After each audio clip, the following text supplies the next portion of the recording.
Thank you for joining us on Heritage Events Live. We're delighted to welcome you to The Bloody Price of Freedom, Israel's battle for justice, freedom, and commitment to democratic values. Please welcome our host, Joel Griffith, Research Fellow on Financial Regulations at the Heritage Foundation. We hope you enjoy the program. Recently read traces Israel's battle for justice, freedom, and her commitment to democratic values. Richard is widely admired, not just here in the United States, but across the world for his endeavors as one of the most senior of counsels, one of the most prominent counsels to American victims of state-sponsored terrorism. And I actually had the honor of working with Richard prior to being here at Heritage about 10 years ago now.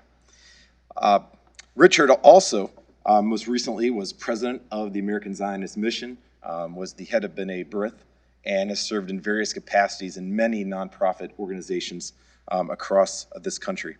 And perhaps he's most admired for actually leading a walkout from the Durban Conference about 20 years ago, a conference which was supposed to be combating racism, but indeed turned anti-Semitic. So thank you, Richard, for being here. Joining Richard is Alon Carr. Alon is currently a visiting fellow at the Heritage Foundation, and he's admired also across the world for his work most recently as the State Department's envoy to combat anti-Semitism. And in this role, Alon served as a senior diplomatic representative of the United States, worked very closely with Secretary Pompeo, and helped negotiate some of the groundbreaking agreements that we'll actually talk about today with governments across the world, and convened the first ever U.S. government conference for combating online anti-Semitism. So without further ado, please welcome both Richard Heideman and Alon Carr. Thank you. Thank you. Well, thank you so much. Thank you, Joel and the Heritage Foundation, for hosting us.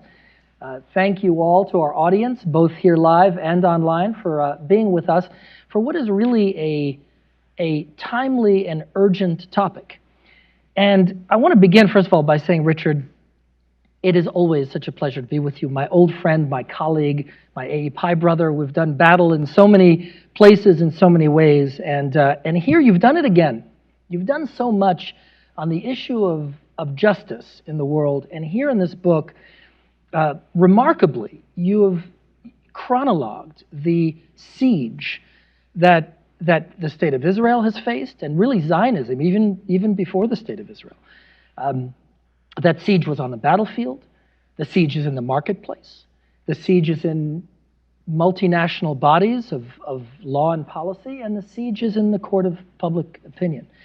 And what is so important about this book is that you place all of these assaults on Israel's existence and legitimacy in a conceptual framework that traces the arc of the attack on Israel from initially from war to the Arab League boycott to the UN, and you show us how this is really a continuing conspiracy that faces the State of Israel, indeed the entire Zionist project. And that's why I think this book is such a tremendous accomplishment. I want to begin by thanking you for writing it, and really excellent job. So let me open with something that you talk about at great length, and that is Durban. Again, you track this from the Arab League boycott to the UN, and you spend time talking about the Durban Conference against racism in 2001. Now, you were a delegate to the Durban Conference, you staged a walkout, and this year is the 20th anniversary of Durban 1, and the UN has just commemorated, sadly celebrated, Durban 1 with what was called Durban 4. Just last month, a conference in New York held to commemorate, to celebrate Durban 1. Richard, tell us why Durban was a pivotal moment in the foment of a coordinated assault on Israel's existence. Well, Elon, let's put it in context. The United Nations, the family of nations, gives status to each country that is accepted into the United Nations. And each country is one country, one vote at the General Assembly, not the Security Council, but at the General Assembly. So after the adoption of the partition resolution way back in 1947, a United Nations resolution that called for the establishment of a Jewish state, called for the establishment of an Arab state, special status for Jerusalem. The body of the United Nations, on the one hand, welcomed Israel as a nation state after her declaration of independence. On the other hand, the United Nations stood by as Israel was assaulted in the War of Independence, 1949, the 1956 war, the 1967 war, the 1973 war.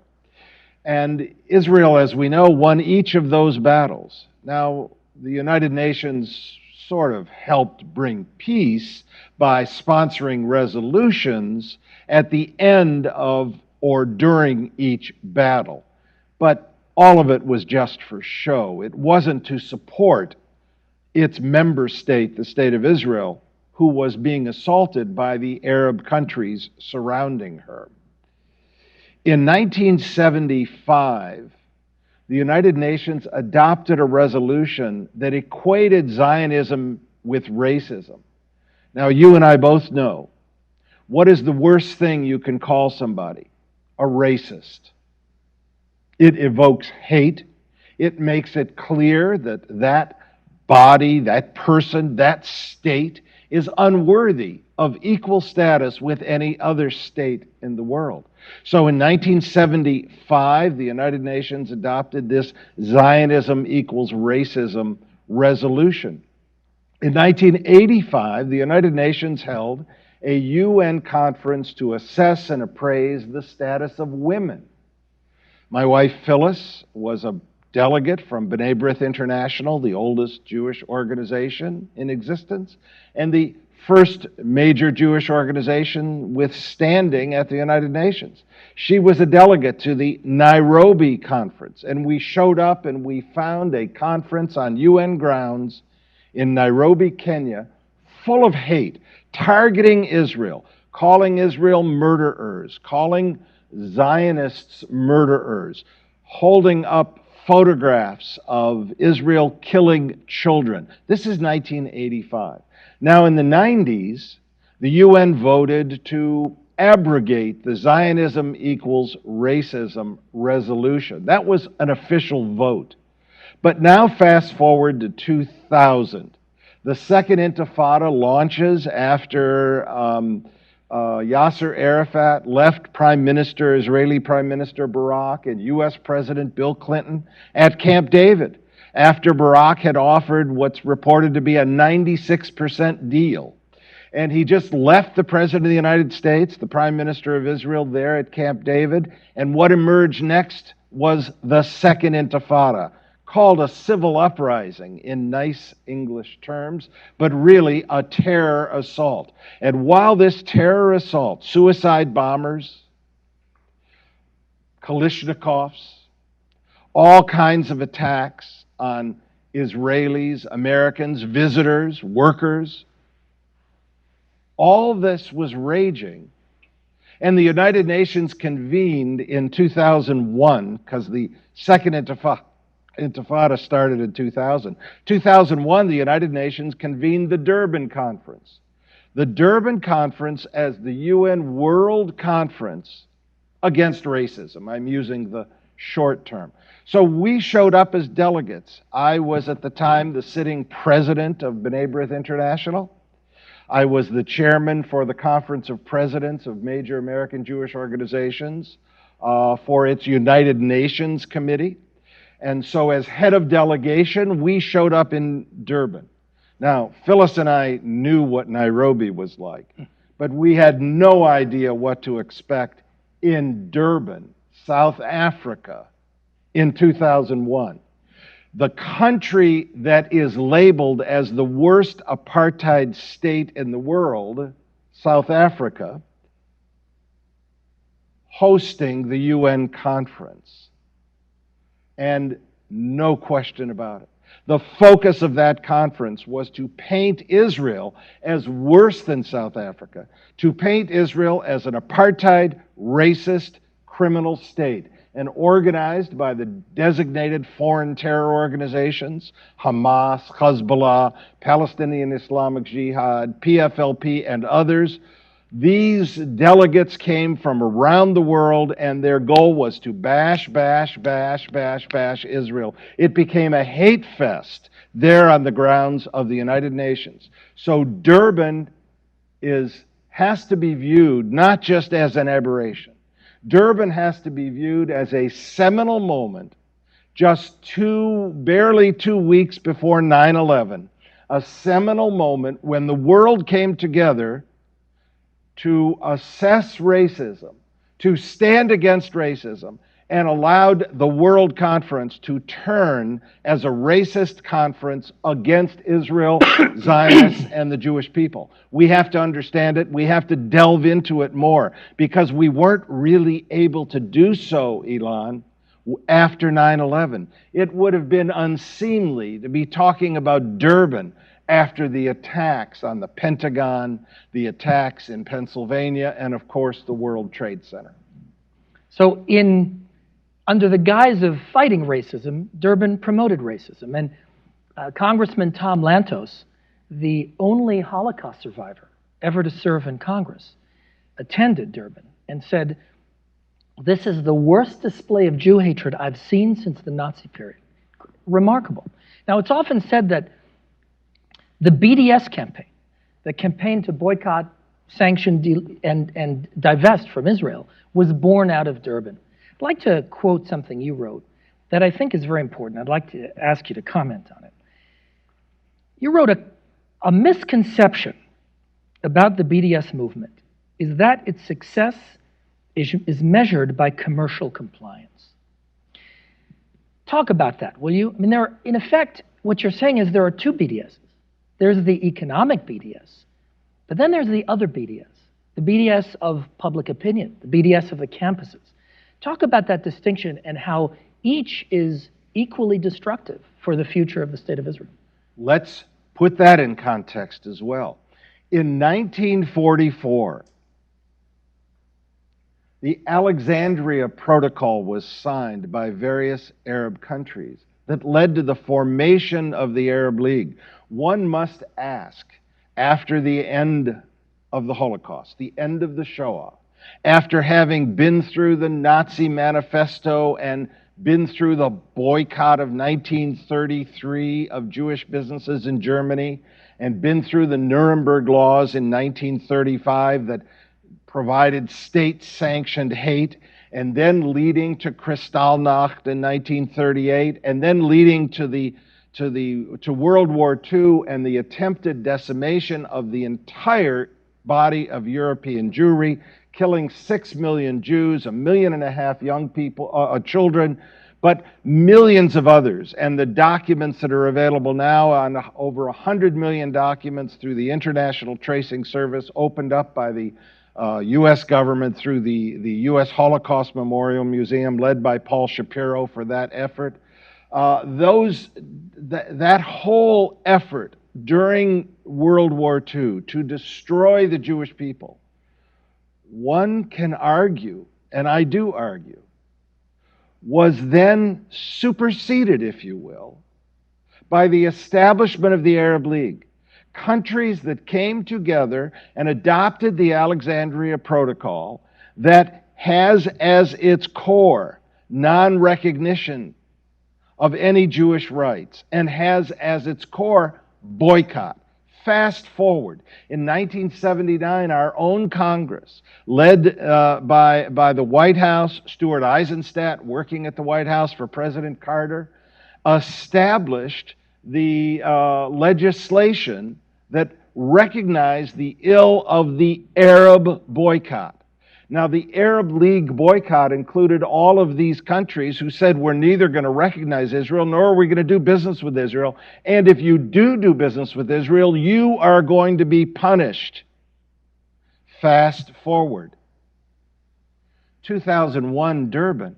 The Durban Programme is adopted, and the Durban Programme calls for using every means, warfare, terror, diplomatic warfare, academic boycotts, economic boycotts, sanctions, divestment, and holding Israel out to be the pariah of the world. And it's this Durban Programme in which the boycotts are so strongly embedded that has now just been celebrated at the United Nations, commemorated, they say. It's a celebration of continued hate.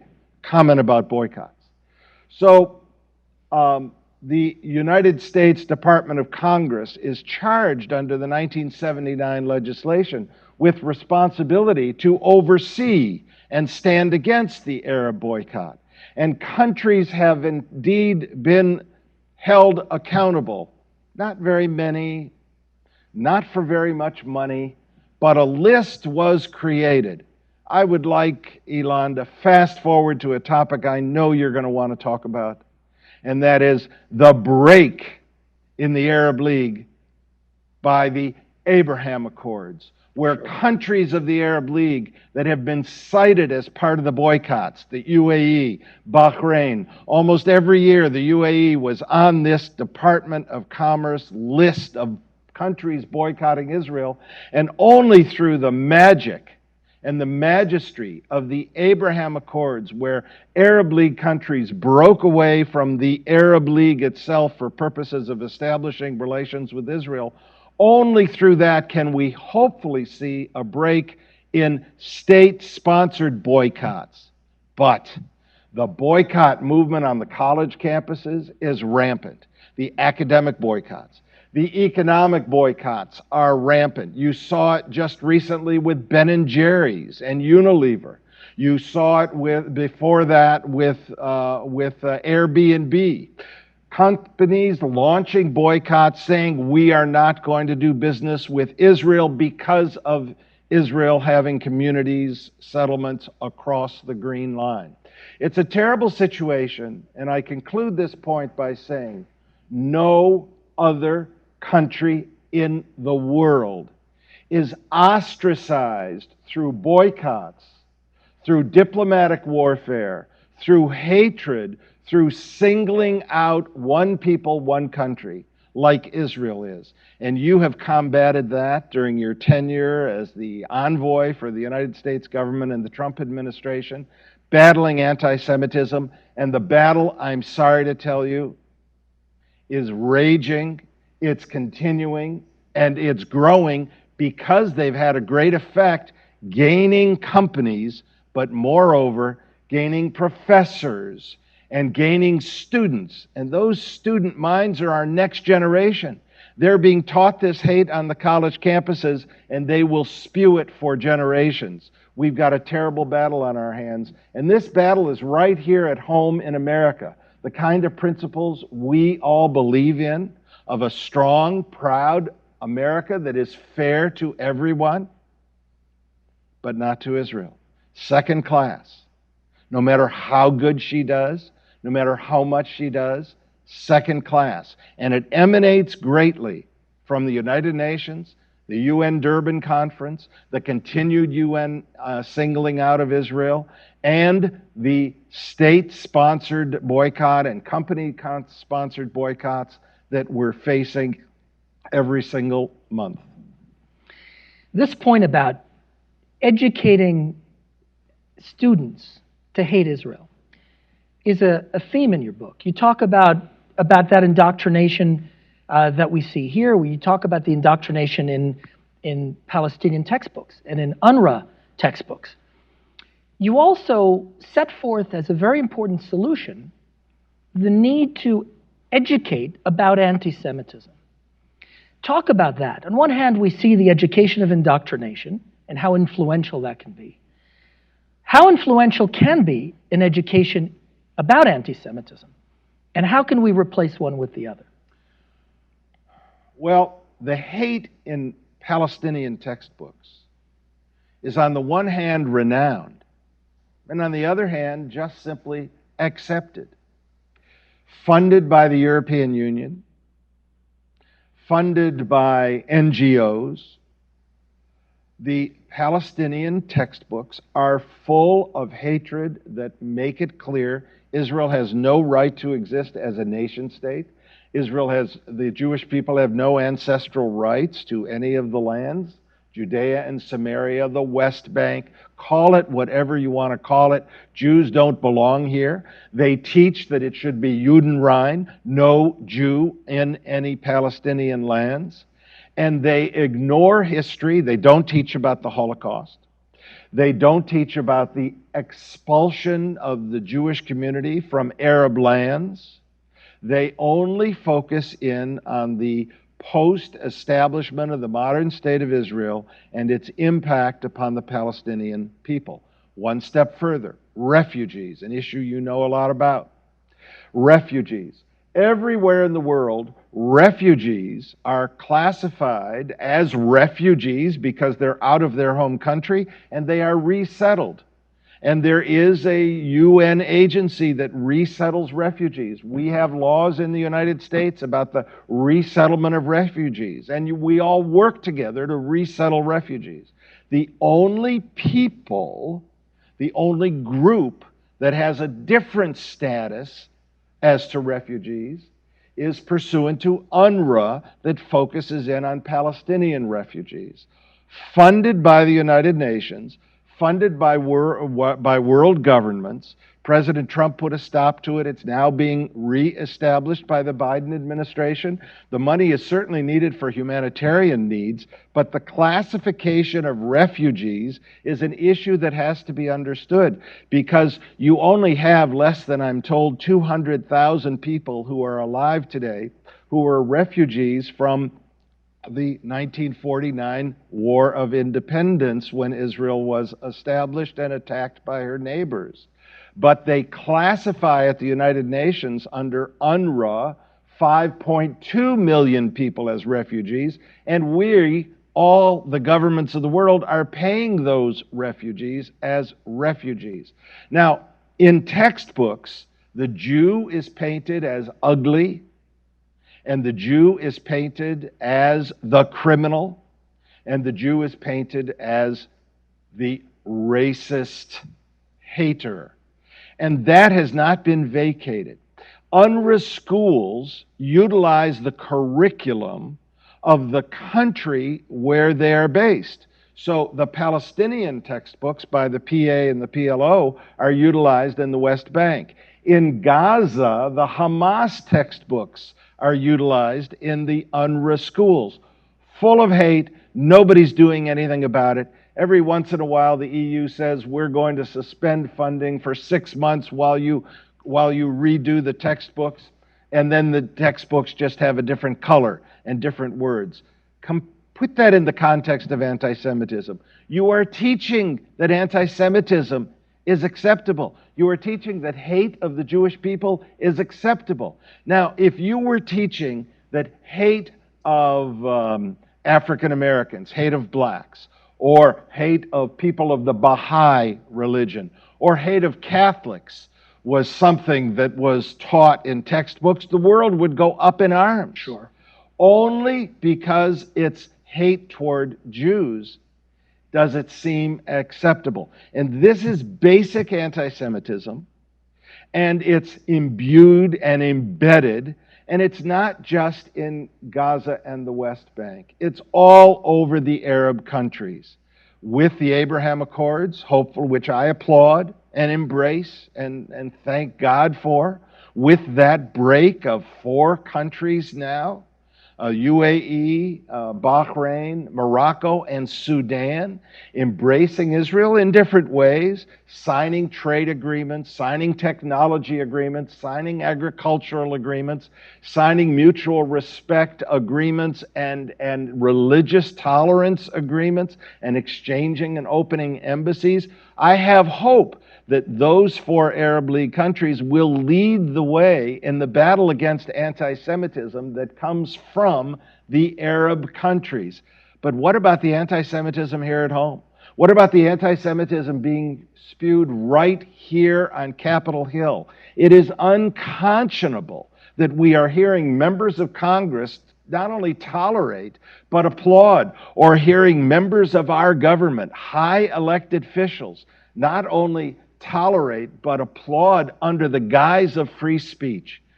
I want to conclude this point with just one small comment. It's long been said, not by me, but by others, that I think the words best used are one man's freedom fighter is another man's terrorist. We have to understand that. The terror that is used, whether it's terror by words, terror by diplomacy, or terror by bombing, that terror cannot be viewed or accepted as freedom fighting anywhere in the world. It's a denial of the basic beliefs we have here in America and that our allies, that are democratic allies, enjoy.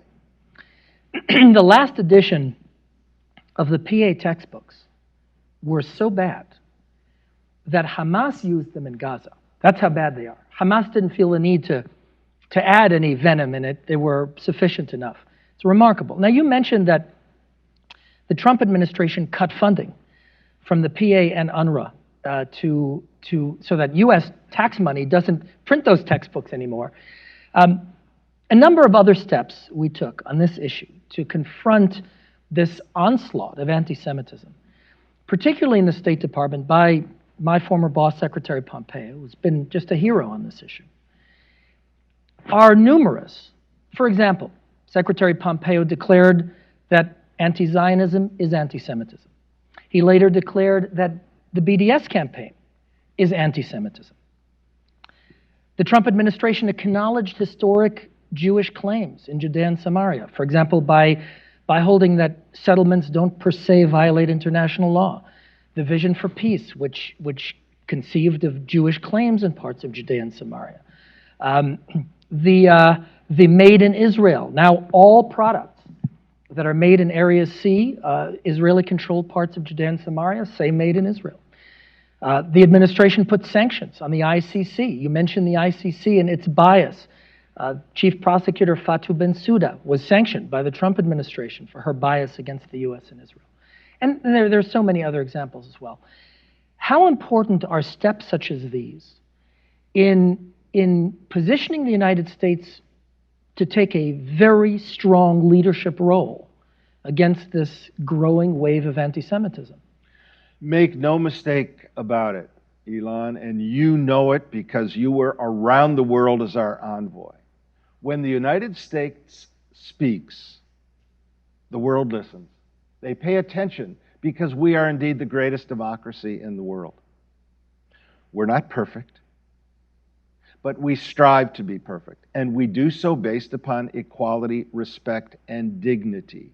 So when the United States said during the Trump administration, Israel is going to be treated like any other nation state of the world. We're going to have respect for her right to defend herself. We're going to have respect for her right to fence out the terrorists. We're going to have respect for her right to defend her people. We're going to have respect for her right to make her own laws and have her own courts determine issues there. When the United States took strong positions and said, we're going to recognize Jerusalem as Israel's capital because it's the city where it selected as its capital and has had its capital since its establishment. It was in keeping with laws passed by every Congress, Democrat and Republican, for decades, and the president did it and put it into effect. It has made a difference. My wife Phyllis, as the president, as you know, Elon, because you were with us on the March of the Living, has taken more than 300,000 young people, survivors, liberators, educators into Auschwitz-Birkenau, into Majdanek, into all phases of Poland, and then on to Israel, to understand the then, the attempt at decimation, and the now, the celebration of life and Israel being forever. At that March of the Living, with you and others from the State Department, the Trump administration sent the first diplomatic delegation, including Ambassador David Friedman and other ambassadors from around the world, U.S. ambassadors, who came and marched together arm in arm with survivors and liberators and with people from all religions and all walks of life. You know that when we go together into Majdanek and you close the door and you look up at the shower heads and across at the room with the Zyklon B canisters, you know that we had to listen back then during the Roosevelt administration to the threats against the Jewish people, because it was said that Nazi Germany was going to annihilate the Jewish people, and they attempted it. Today, Iran says they are looking to annihilate Israel and that they will attempt it. So we have to learn from history.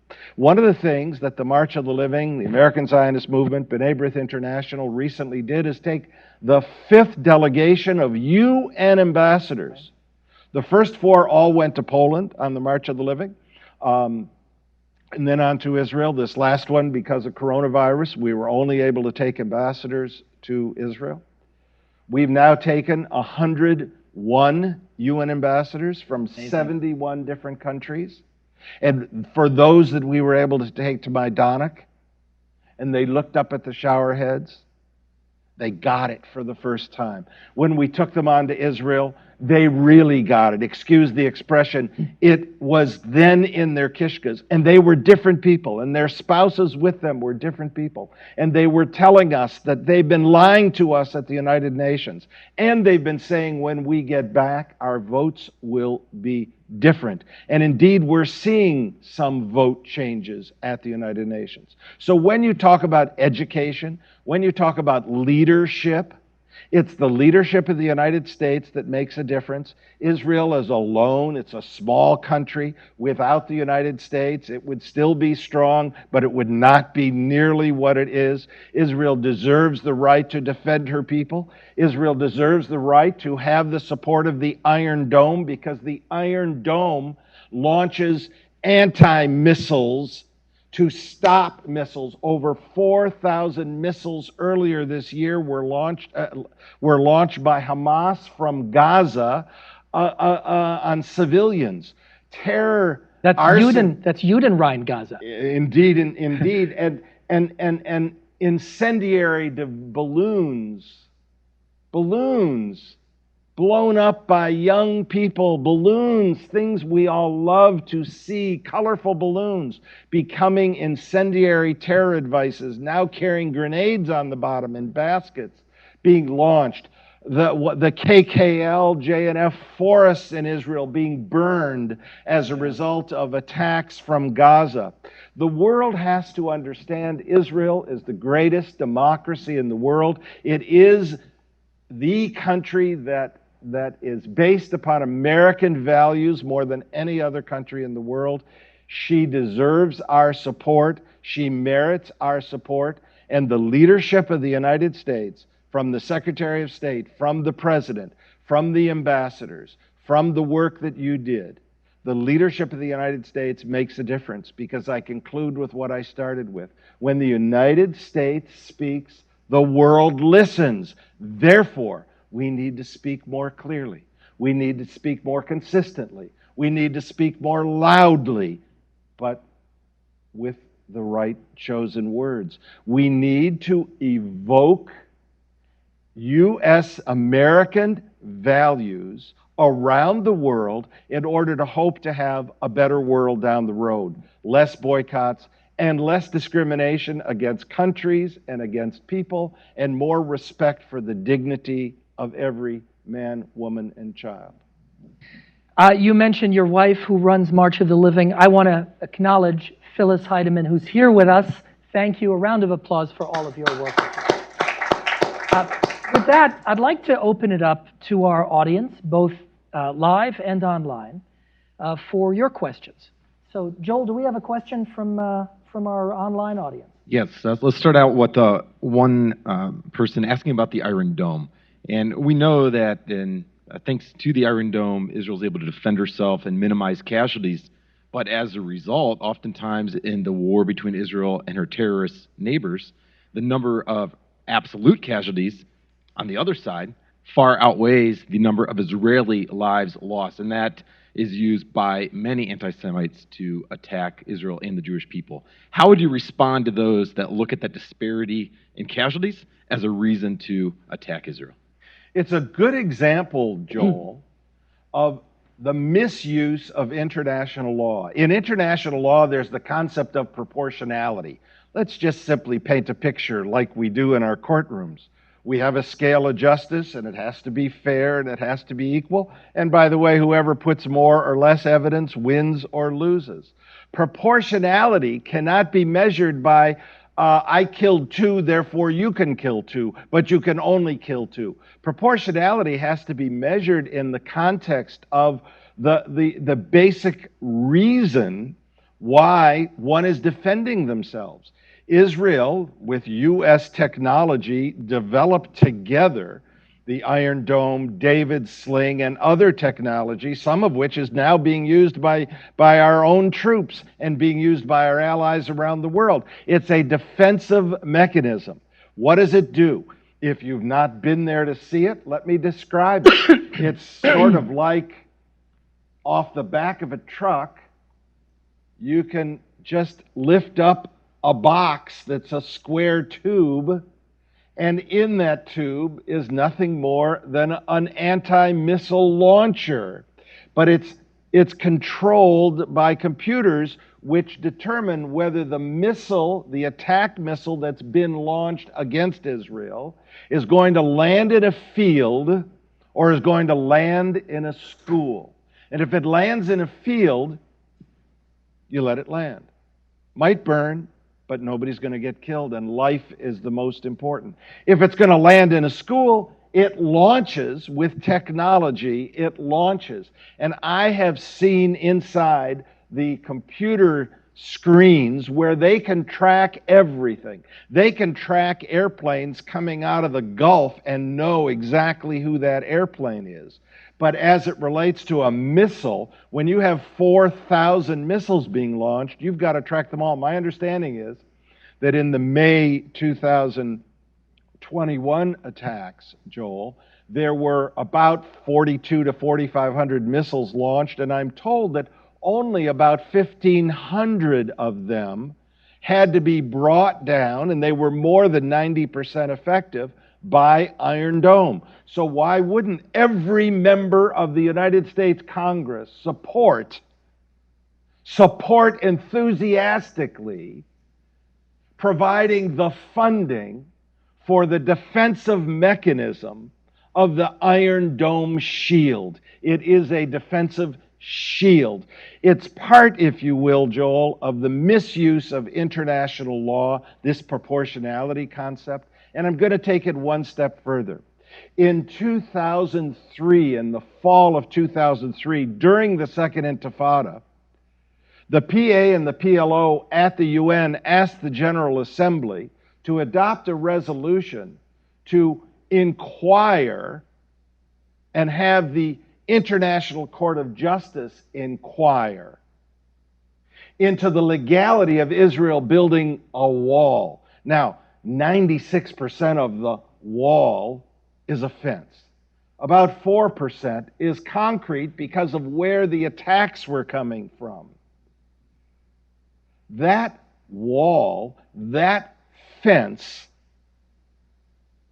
resulted in a debate at the International Court of Justice, which accepted jurisdiction that it should never have accepted. And even though Israeli courts were seized of the legal issues about the question of the root of the fence/wall, the International Court of Justice on July 9th, 2004, issued an advisory opinion. U.S. courts don't issue advisory opinions, but the International Court of Justice issued an advisory opinion that castigated Israel for the building of this terror fence. But it has gone further. That International Court of Justice advisory opinion is being used as the basis to claim that Israel is in violation of international law regarding the communities and the settlements and the towns that are in Area C or in Judea and Samaria are in across the West Bank. The hijacking of international law and the issue of proportionality, on the issue of a country's right to defend her people, the hijacking and misuse of the International Court of Justice advisory opinion is just typical of what we face in the courts and in the court of public opinion. And it comes from a bias against Israel. Thank you for the question, Joel. And in fact, so shocking that that same advisory opinion you point out so cogently denies Israel the right of self-defense against terrorists. Exactly. Because it says, well, you're dealing with a non-state actor.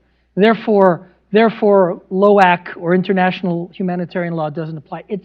It's remarkable. I just want to say one thing about that, that question.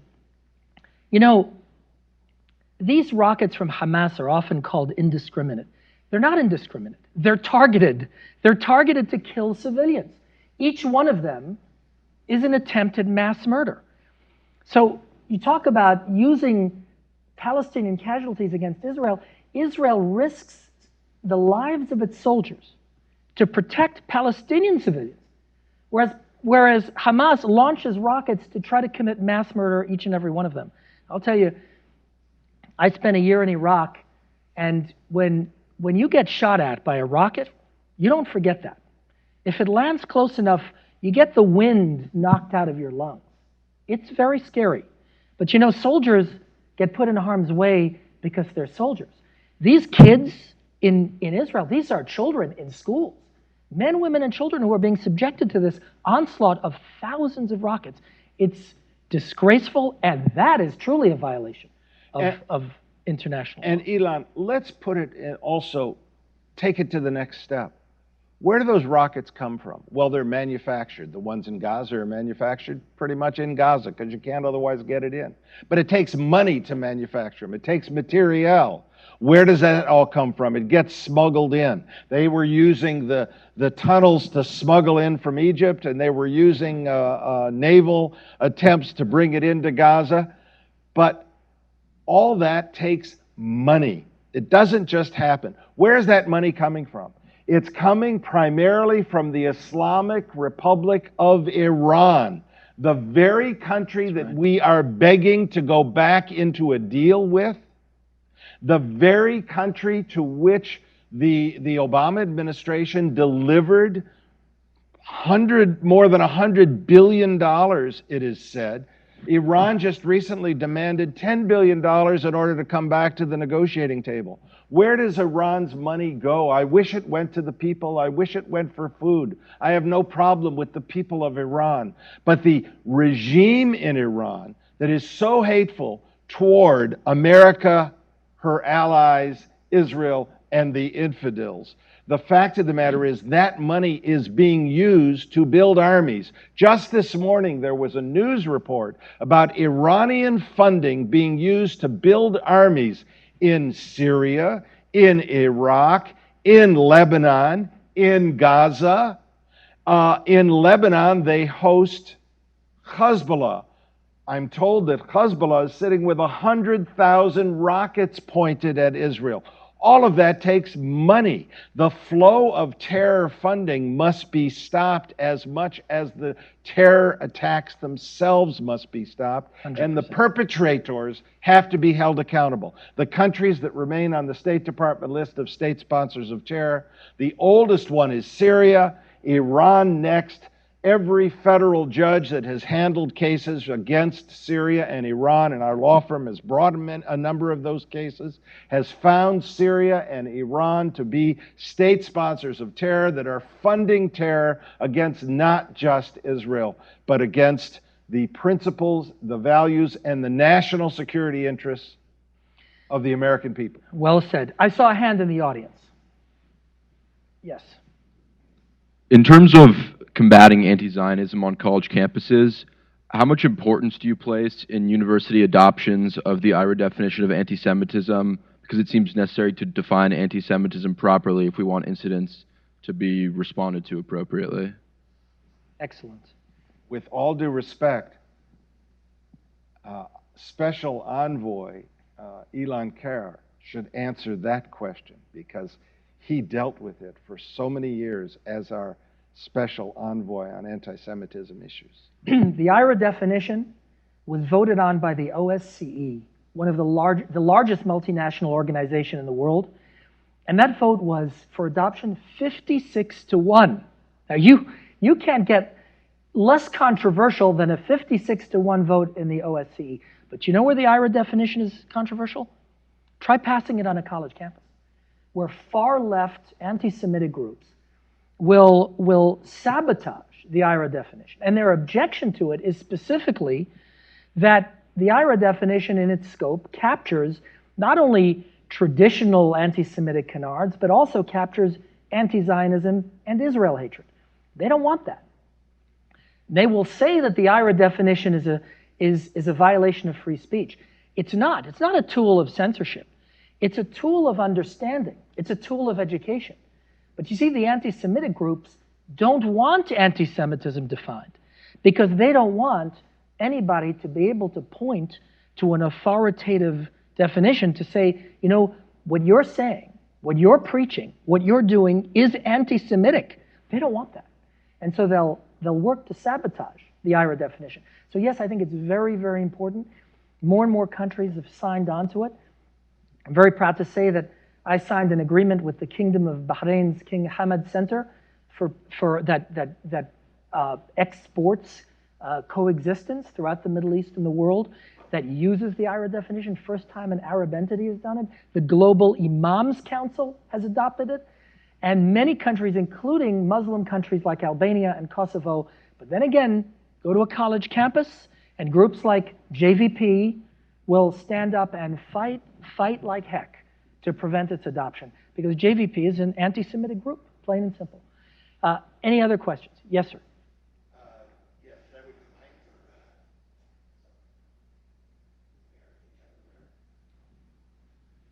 John Burlaw of the Competitive Enterprise Institute, thank you both for this enlightening lecture. I'm wondering if you could comment on Israel's remarkable economic growth and prosperity in spite of BDS, in spite of all the attacks. I think they may rank just behind us as far as availability of venture capital. I think they rank number 1 or number 2 as far as startups and business formations and all these things. And is there anything the U.S. and other countries can learn from Israel's economic policies like deregulation, other things?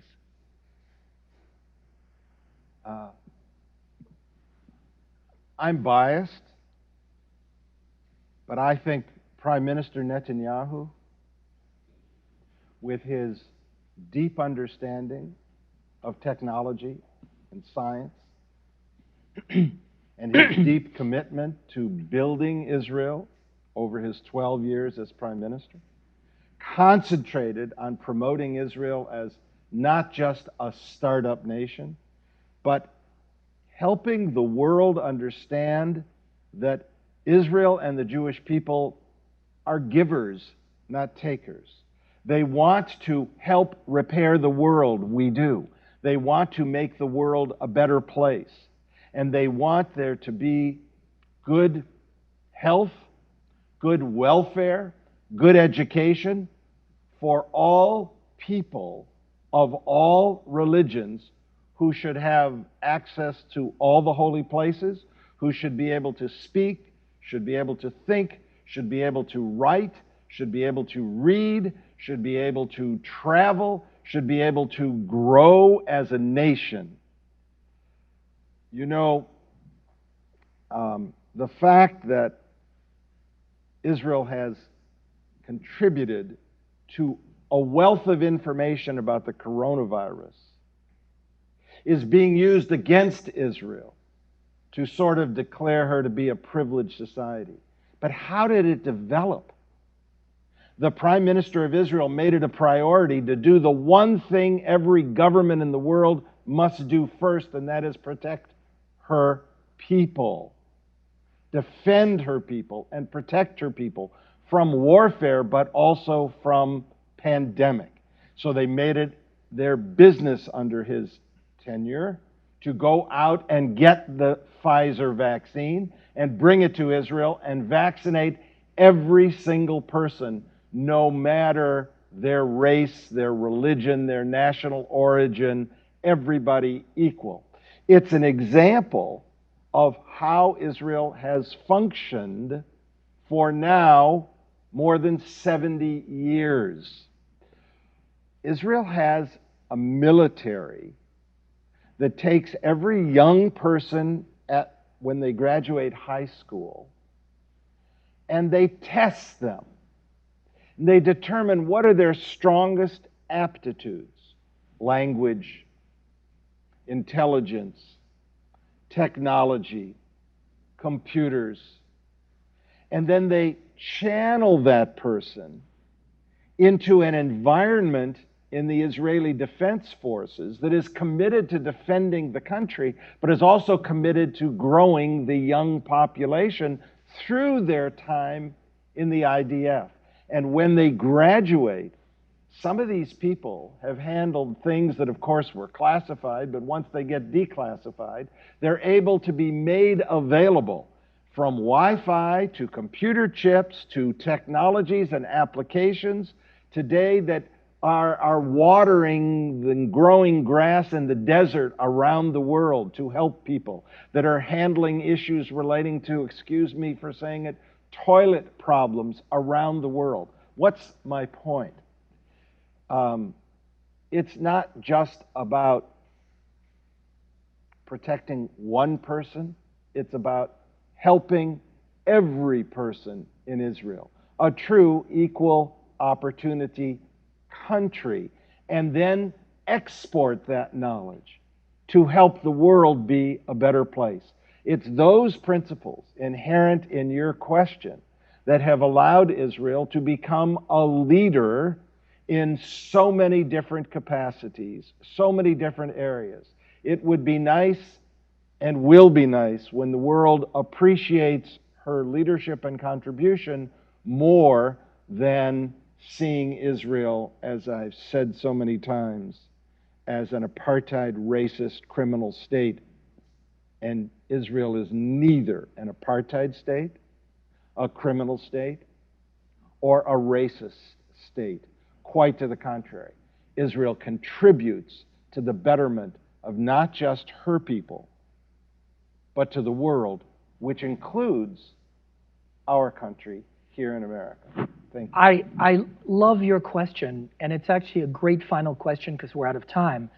But in your question, you point out that Israel really is a shining example for the world of democracy, of excellence and prosperity, of the ingathering of immigrants, of world-changing innovation in high-tech, in agri-tech, in water tech, in biotech. And so what is anti-Semitism? Anti-Semitism is we see so clearly, is a threat not only to the Jewish people in the state of Israel. Anti-Semitism is really it's an assault on humanity itself, on civilization itself.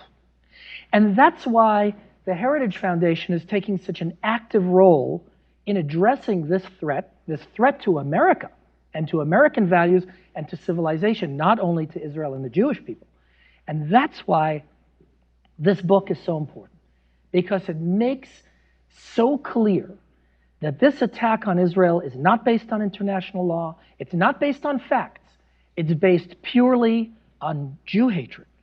And in laying that out, it gives us such a powerful tool to combat and stand up against this horrific injustice. And that's why I'm so proud of you for writing it, and I'm so happy that you joined us here today for this important program. Thank you very much. Thank you. Thank you. And that concludes today's event with Richard Heideman and Alon Carr. And one final round of applause for both of them.